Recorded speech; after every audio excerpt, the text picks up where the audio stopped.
Hello दोस्तों, कैसे हैं आप सब। आई होप आप सभी अच्छे होंगे और मन लगाकर पढ़ भी रहे होंगे। और इसी क्रम में हम आज आपके लिए एक और टॉपिक लेकर आए हैं जो कि संविधान के विभिन्न भागों से संबंधित है।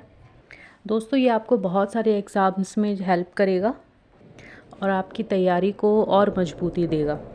अगर ये वीडियो आपको थोड़ा भी पसंद आए तो इसे लाइक एंड सब्सक्राइब करना मत भूलिएगा और प्लीज़ कंप्लीट वीडियो देखिएगा, जिससे आपको पता चल सके कि संविधान में कौन कौन से भाग सम्मिलित हैं। तो चलिए शुरू करते हैं आज का अपना ये टॉपिक। दोस्तों, आप जानते होंगे कि भारतीय संविधान में 22 भागों का उल्लेख किया गया है, जिसमें समय समय पर कई परिवर्तन भी हुए हैं। संविधान का भाग 1 जो है संघ और उसके राज्य क्षेत्रों से संबंधित है और इससे संबंधित आर्टिकल हैं 1 to 4। ये हमें जो है संघ और उसके राज्य क्षेत्रों से संबंधित जानकारी देते हैं। संविधान का भाग 2 नागरिकता से संबंधित है और इससे संबंधित आर्टिकल हैं 5 to 11। इसी तरह संविधान का भाग 3 मौलिक अधिकारों से संबंधित है और इससे रिलेटेड आर्टिकल्स हैं 12 to 35। दोस्तों, आप जानते होंगे कि मूल संविधान में 7 मौलिक अधिकारों का उल्लेख किया गया था, परंतु वर्तमान में सिर्फ 6 मौलिक अधिकार हमें मिलते हैं। 44वें संविधान संशोधन के द्वारा 1978 में संपत्ति के अधिकार को मूल अधिकारों की श्रेणी से निकाल दिया गया और उसे 300A के अंतर्गत जो है कानूनी अधिकार बनाया गया, जिससे मौलिक अधिकारों की संख्या जो है सिर्फ 6 रह गई। इसके बाद संविधान का भाग 4 जो है राज्य के नीति निर्देशक तत्वों से संबंधित है और इससे रिलेटेड आर्टिकल हैं 36 to 51। ये निर्देशक तत्व जो हैं राज्य के कल्याणकारी स्वरूप को बढ़ावा देते हैं। इसके बाद संविधान में भाग 4A का समावेश किया गया 42वें संविधान संशोधन के द्वारा 1976 में मौलिक कर्तव्यों को जोड़ा गया, जिसका संबंध है अनुच्छेद 51 क से, और इन्हें स्वर्ण सिंह समिति की सिफारिश पर जोड़ा गया।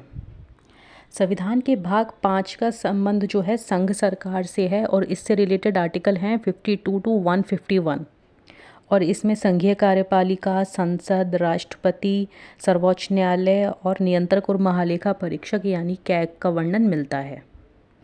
इसी तरह भाग 6 की बात करें तो इसमें राज्य सरकारों का उल्लेख मिलता है और इससे संबंधित आर्टिकल हैं 152 से 237 तक।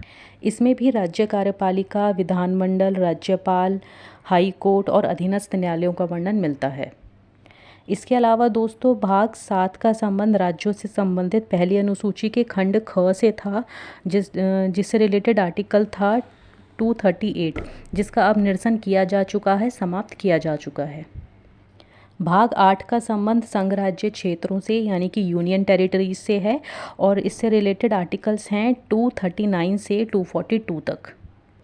भाग 9 में पंचायतों का उल्लेख किया गया है और इससे रिलेटेड आर्टिकल हैं 243 से 243O तक।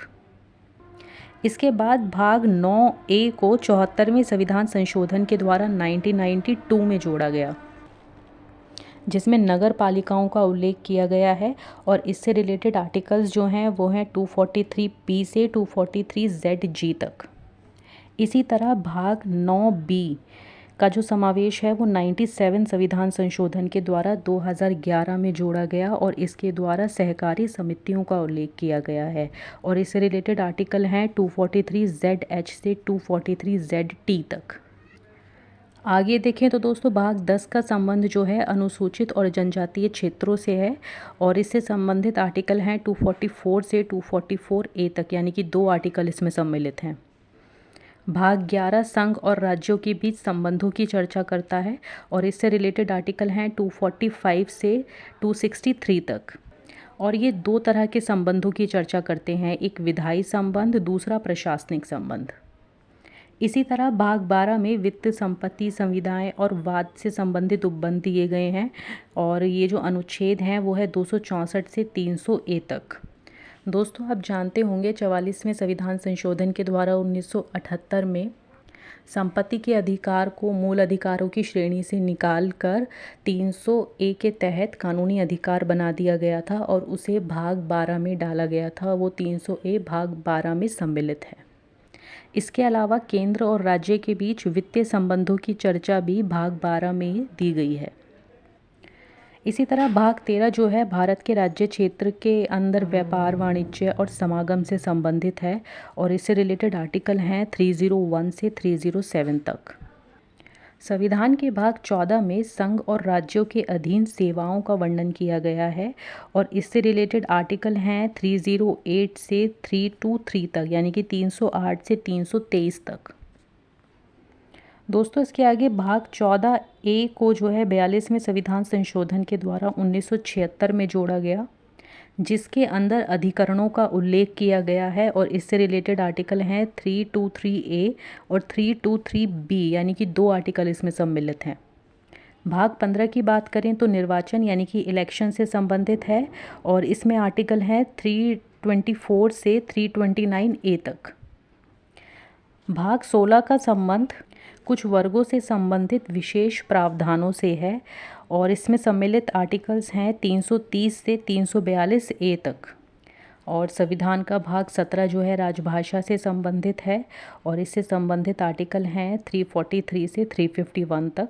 दोस्तों, आप जानते होंगे भारतीय संविधान में 22 भाषाओं को मान्यता प्रदान की गई है, जो कि संविधान की 8वीं अनुसूची में वर्णित है। पर मूल संविधान में केवल 14 भाषाओं का उल्लेख किया गया था, बाकी भाषाएं जो हैं बाद में संशोधन के द्वारा जोड़ी गईं। संविधान का भाग 18 जो है आपातकालीन उपबंधों से संबंधित है और इसमें रिलेटेड आर्टिकल्स जो हैं वो हैं 352 से 360। भाग 19 प्रकीर्ण से संबंधित है और इसमें रिलेटेड आर्टिकल्स हैं 361 से 367।